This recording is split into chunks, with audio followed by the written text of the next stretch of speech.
Hi everyone, it's Shannon from Lilycreek Photography and Art Studio, and this is Creating Outside the Lines.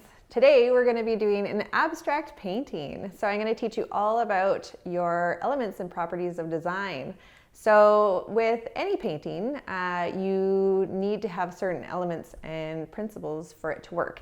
But with abstract paintings, you need those even more because you need something to draw your eye around the painting and to make the painting work. So what we're going to be using today is a lot of colors and textures to create those. So anytime you can repeat a color, a texture, a shape, design, anything like that, that really helps to make your painting work. So I have a couple colors on my palette. You can use any colors you like. I decided to go with black, purple, yellow, dark blue, light blue, and white. I went with yellow and purple because those two colors are complementary colors on the color wheel. So anytime you have a complementary color, it really makes your painting stand out and it makes the painting work. So your complementary colors are green and red, blue and orange, yellow and purple. So anytime you can incorporate those two colors, even a little bit of the extra color, it really makes your painting stand out. So what I'm going to use is a couple brushes. I have a large brush, a large flat. It's a little bit wet, but I have a large flat. I have a medium round and a small round. And then I also have some palette knives. So in case you haven't seen these before, you can get plastic or metal palette knives. I like the plastic ones. They're soft. They won't cut your canvas because if you push too hard, and you can get all shapes and sizes. If you don't have a plastic palette knife at home, you can also use like plastic knives or spoons or forks. You can get really creative with it and use anything that you have around your house. So we're going to get started. So I'm going to do a lot of texture, and with abstract painting, you kind of just go and things just start to work and you start to see things. So don't worry about creating your painting the same as mine. Just have fun with it and start playing with your colors and your textures. I'm going to start in with some blue and I'm going to block it in. And my paint's a little bit wet. I didn't dry my brush off very well, but that's okay. I'm just going to go with it.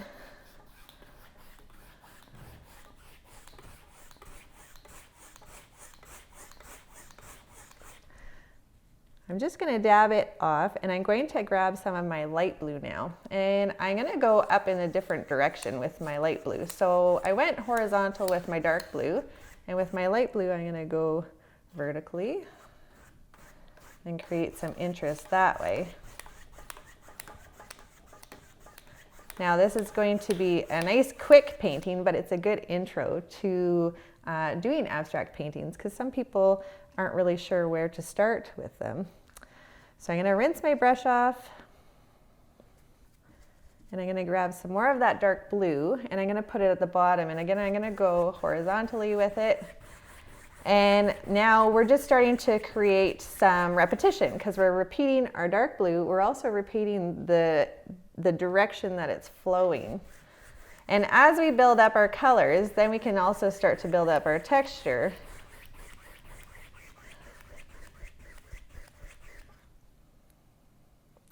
So, and if you're wondering why I have black on my palette, black is a great grounder. So anytime that you do a painting and you can have black towards the bottom, it really helps to draw your eye down. It helps to ground the painting.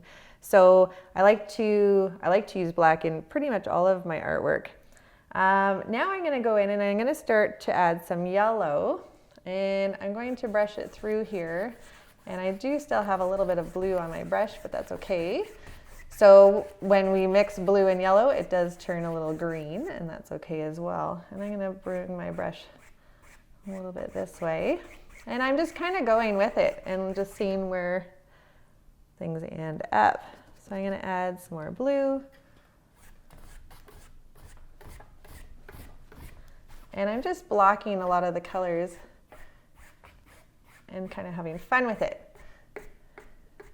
And my brush is a little bit wet, as you can see, and some of the colors are blending. You can keep adding some more of the dark blue. You can go in with your white.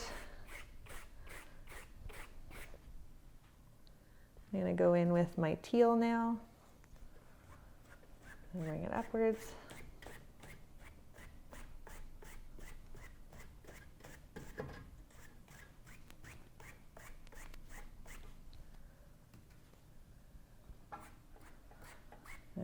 down.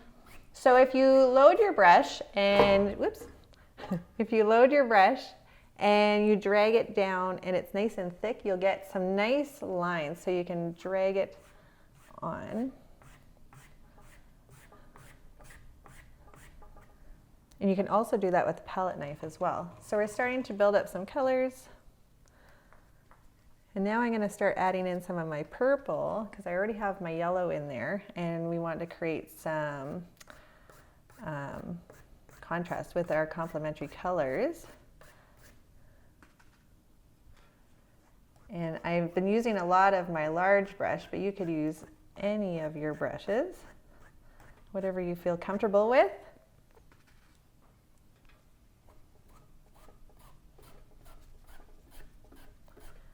And I'm even going to put some purple right next to my yellow. Now you don't want to blend your purple and your yellow too much because they are complementary colors. So whenever you blend a complementary color together, they pretty much turn brown.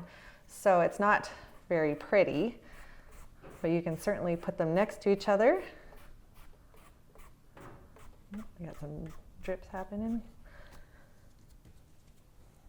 And I'm just going to keep going around and building up my colors.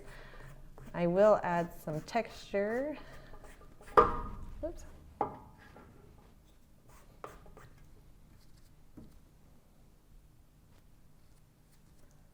going to come in with some white. So I want to brighten it up. I'm just going to brush back and forth and soften it. Now my brush is a little bit wet, and that's okay. It's going to create some drips. So you can even, if you like the drips, you can always spray your painting with a spray bottle and create even more drips.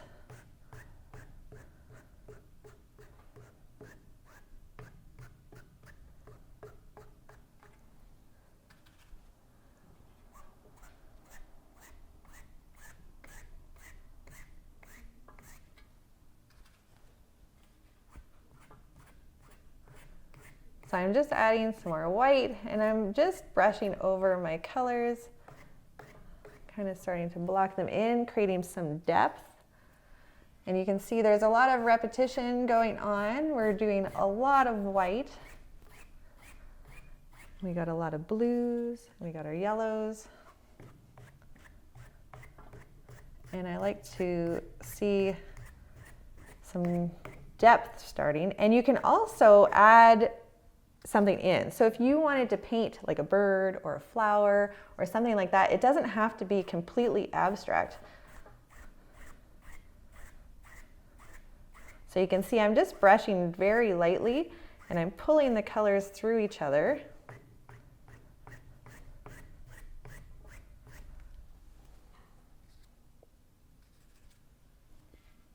Add some more white up here and drag it through purple. I like it. I like where it's really starting to run in the center there. I didn't do that on purpose, but it's always nice when something happens when you least expect it. So I'm going to add some more yellow. I'm going to drag it through here.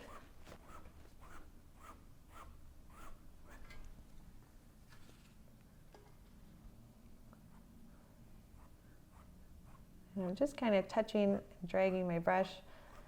You could also use a palette knife for that too, because then it's a little bit smaller areas and it would be thicker.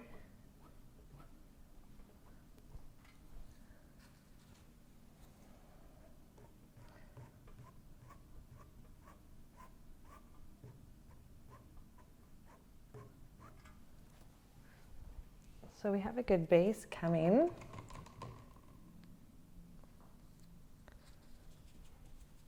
I'm going to start adding some with my palette knives. So there's different shapes. This is a long flat, so it's nice because you can, it's almost like a plastic knife that you would get. And you can put it on rather thick and just kind of drag it. There we go.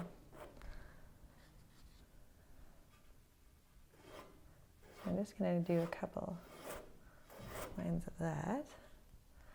And I'm going to do, you'll notice that I like to do lines that are coming horizontal and vertical, so it's fairly geometric, when even though our background was kind of more organic and natural. I like to add some sharper lines.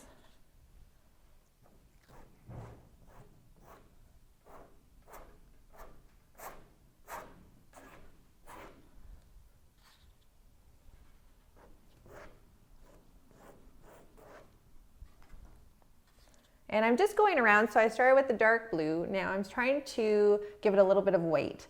And again, we're repeating our blue. We're repeating the shape of it. So we have our horizontal and our vertical lines, and so they're very repetitive. So it's helping to draw your eye around the canvas. I'm gonna do some up here as well. So we have lots of lines. We're gonna have to start going into some other shapes just to make it more appealing, because right now it's just lots of straight up and down or side to side lines. So we will have to get a little more creative with our line works, or else it's just going to be this essentially over and over again. But it is getting a really good base.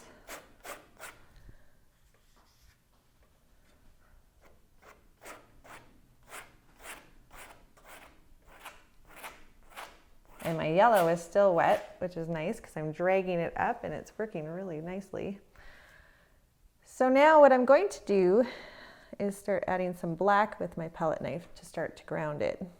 So I'm dipping my palette knife in the black and I'm going to drag it over top. Now I like to try to keep my heavy black at the bottom, because that's where you want your painting to start to ground itself at the bottom. You also want to repeat the black up top, but maybe not so much. You don't want your top to be super heavy.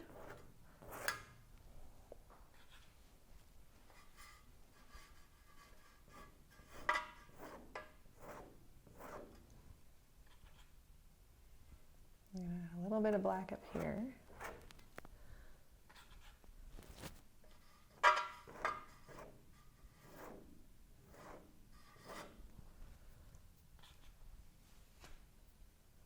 A little bit in here.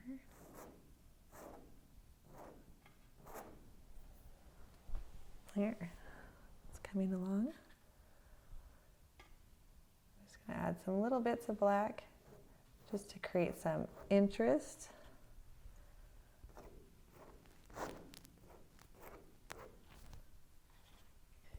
Okay. Just going to add a touch right here. Coming down. All right, and I love this part right in here. So it's starting to come together quite well. Now I'm going to, like I said, it's all very vertical and horizontal, just a lot of line work. So I want to add something into it that's going to create some interest. So what I like to use is a cup, a solo cup, or any kind of cup that you have at home. And I like to put paint around the top edge. And then I'm going to stamp it on. So it kind of breaks up all the lines that we're doing. I'm going to do a couple in white. So I'm just going to go around the outside.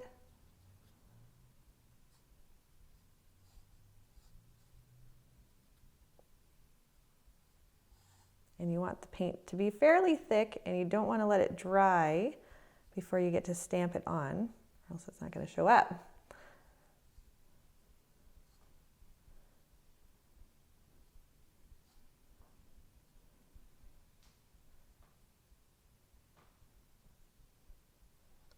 All right, so with my cups, I like to do them a little bit off center and not be totally right in the middle. So I'm going to put this on. Oops, my canvas is moving, but that's okay. It actually worked out perfect. So I got one circle. I'm going to touch up my paint on it.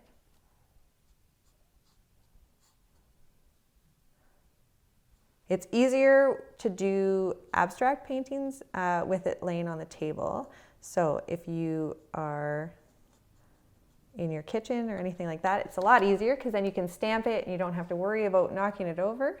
So I want to repeat that shape. So I like to move my thing around to see, and I'm actually going to put this one right here.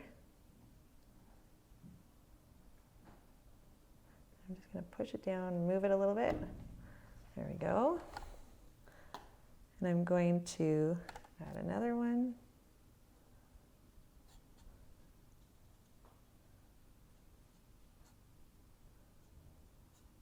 And I find this, you can't really do anything wrong with abstract paintings. Like, it's all about the way that you feel and the colors that you like and just kind of going with it. So I love doing abstract. I think it's, especially if you're having a rough day, it kind of just puts your mind at ease.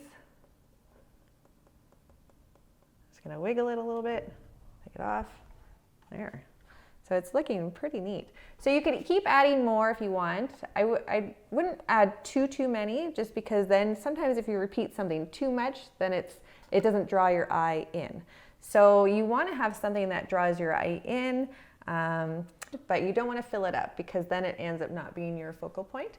What I also like to do is use a different size cup, so you can have different sized circles on there, which also help to draw your eye in. So I have a smaller cup, and I'm going to put some paint on that as well. And I think I'm going to stick with white.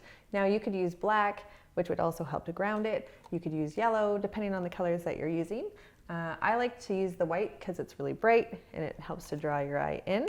So I'm going to rinse my brush, grab some more white paint, paint around the edges of my little cup.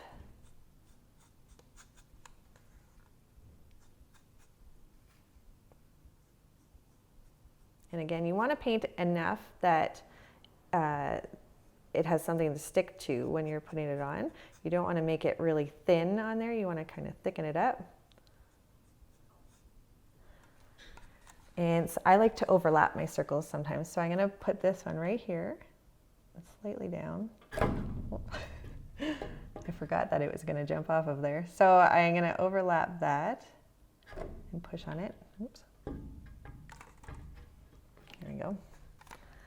I'm going to do it again.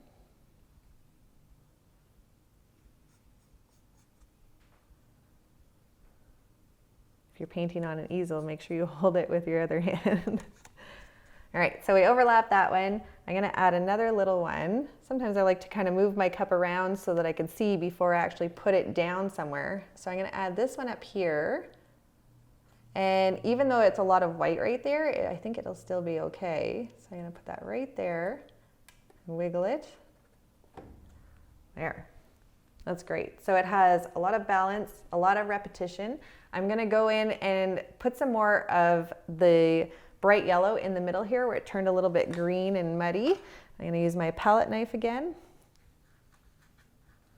So this kind of palette knife is a bit angled, so it helps you keep it off of the palette when you're putting it on. So there's two different kinds.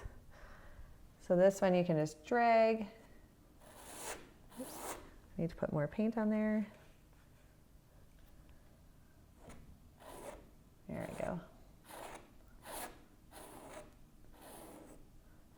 Drag it through the middle a little bit.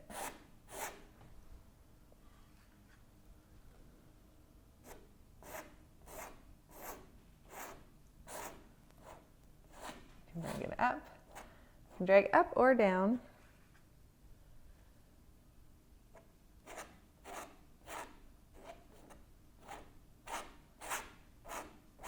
It's all about playing with it till you're happy. I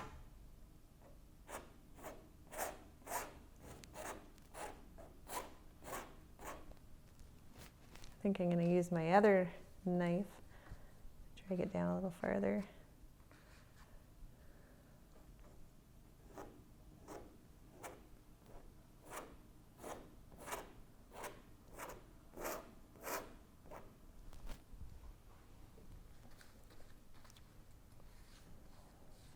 So I think I'm going to add a little bit of white on top of my yellow. So again, with abstract painting, you're kind of just going until you're happy with it. There's really no right or wrong to anything. As long as you have those elements and principles of design, as long as you have repetition of shape, of color, texture, We have our repetition of shape, we have our repetition of line and our color, and we have our complementary colors even. So we're definitely helping to draw the viewer's eye in. I'm going to add some white here.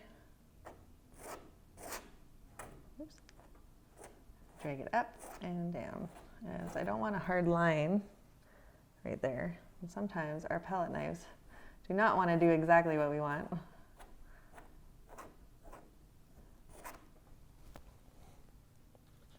So I'm going to brush this out this way as well.